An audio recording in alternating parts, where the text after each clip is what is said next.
Mga igsuon, kumusta?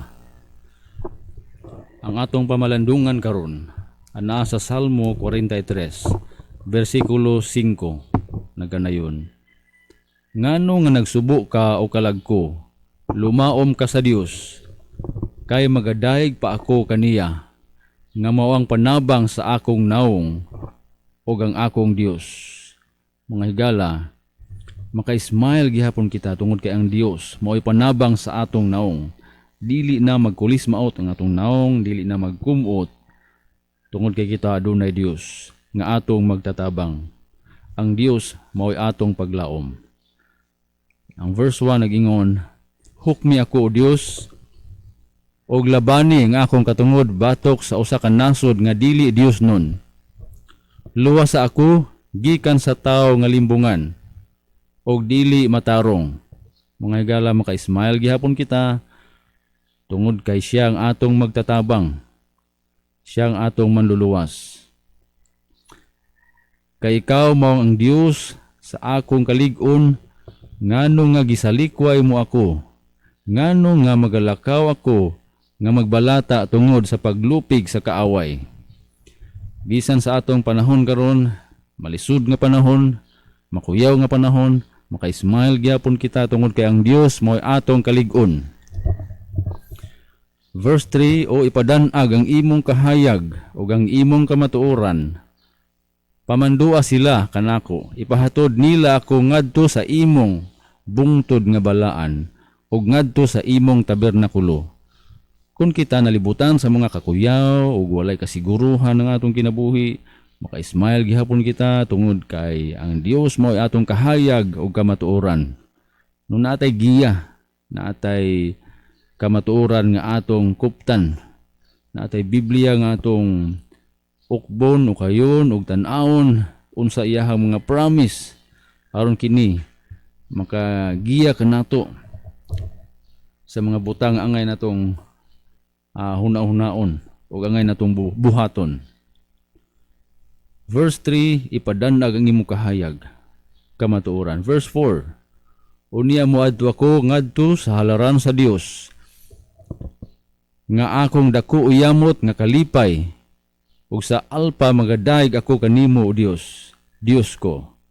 Usa kini kadakong kahigayunan nga makasimba kita kaniya.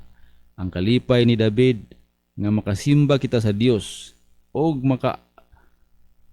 makaawit kaniya. Ang kalipay ni David nga makasimba sa Dios ug makaawit kaniya. Mausab nga kung kita makasimba sa Dios, mahimo usab kita nga malipayon. Mabisan kita lamang diya sa atong panimalay, kay dili ang pagtapok-tapok, di kita makaanhi sa simbahan ug makahiusa sa pagsimba.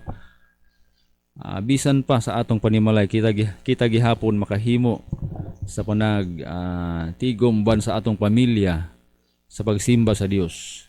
Usa kini kadakong hagit sa mga amahan nga mao gayoy mulid diya sa ilang panimalay sa pagsimba sa Dios.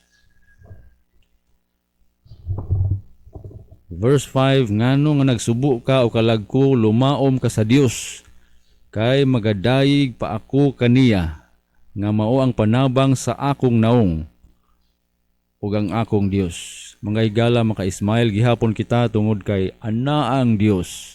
Ang Dios mao'y atong paglaom.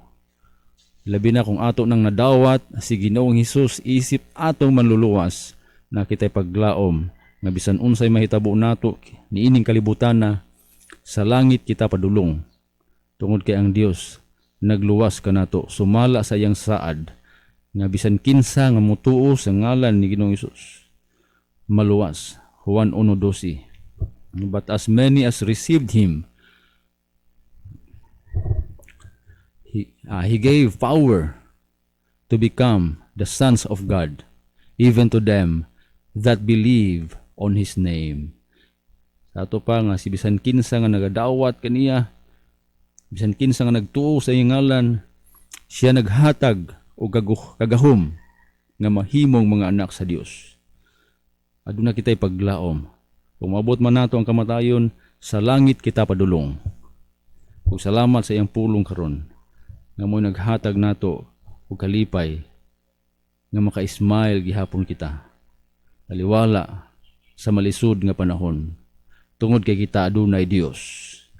Magampo kita Ginoong Dios. Salamat sa imong pulo nga nagadasig sa among kalag. Salamat nga bisan sa malisod nga sitwasyon.